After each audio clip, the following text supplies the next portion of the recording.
আমার গুনগুন গুন গান গাহিয়া নীল ভোমরা যায়, গুনগুন গুন গান গাহিয়া নীল ভোমরা।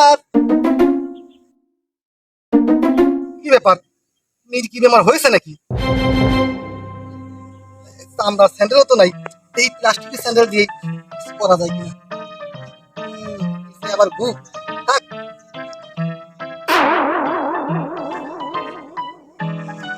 কি হয়েছে ভাই? এ ভাই, আপনার কি হয়েছে? এখানে মরার মতন পরে শুয়ে রয়েছেন কিছু? কি কব ভাই, দুঃখের কথা। আইছিলাম মাছ মারতে, এই যে পলো ভাই চাইছিলাম কাইজার করলে। ওরা আবার এই 3-4 দিন ধরে ফেসবুকে বিজ্ঞাপন ছাপাইতেছিল কাইজার করলে মাছ আছে, মাছ আছে, মাছ মারবে পলো ভাইস নাকি আজকে। তো গেছিলাম পলো ভাইসে, ভোরে উঠে গেছি। 3-4 দিন ধইরা শুধু প্রস্তুতি নিতেছি। এই পলো কিনবারও গেছিলাম, এই পলো হাটে একটা পলো নাই, সব পলো মাইসে কিনা চাপ করে নিয়ে গেছে।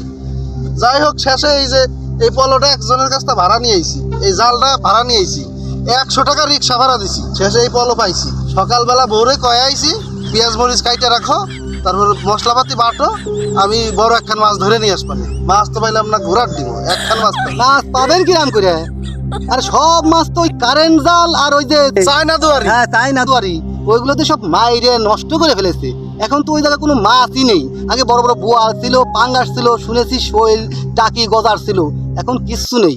শোনেন, কদিন পরে এই যে শৈল, টাকি, গজার, বোয়াল, এগুলো বিলুপ্ত ঘোষণা করা হবে। ওই যে ডাইনোসর ছিল না এই দেশে, বিলুপ্তি ঘোষণা করা হয়েছে। কয়দিন পর দেখবেন যে এই দেশে সব মাছও বিলুপ্তি ঘোষণা করা হবে। কারণ এইসব মাছ থাকবে না তো, সব মানুষ ধৈরে আগেই সাবার করে দিচ্ছে।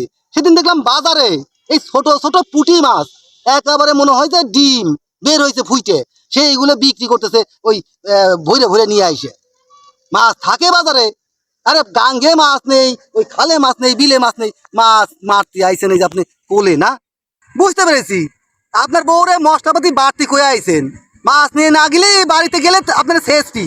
আপনি এক কাজ করেন, বাজারে যায় দুটো মাছ কিনে নিয়ে বাড়ি যান, নাহলে তো মায়ের একটাও মাটিতে পড়বি না। কি ভালো বুদ্ধি দিচ্ছেন তো ভাই, মাছ কিনে। কিন্তু বাজার তো সব মরা মাছ, ও দেখলে তো বড় ঠিক পেয়ে যাবে।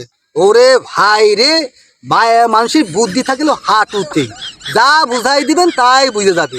আপনি খালি কবেন কারো পলতে একটা মাছও ধরেনি, কিন্তু আমার পলের মধ্যে আইসে দুটো ইলিশ মাছ পড়েছে, আপনার বউ ঠিকই বিশ্বাস করবে। ওরে ভাই, খাই নিয়ে যাচ্ছি, আপনার এত বুদ্ধি দিতে দেয়, আমি আবার ঝিনাই দাও চলে যাবো। যাই গে।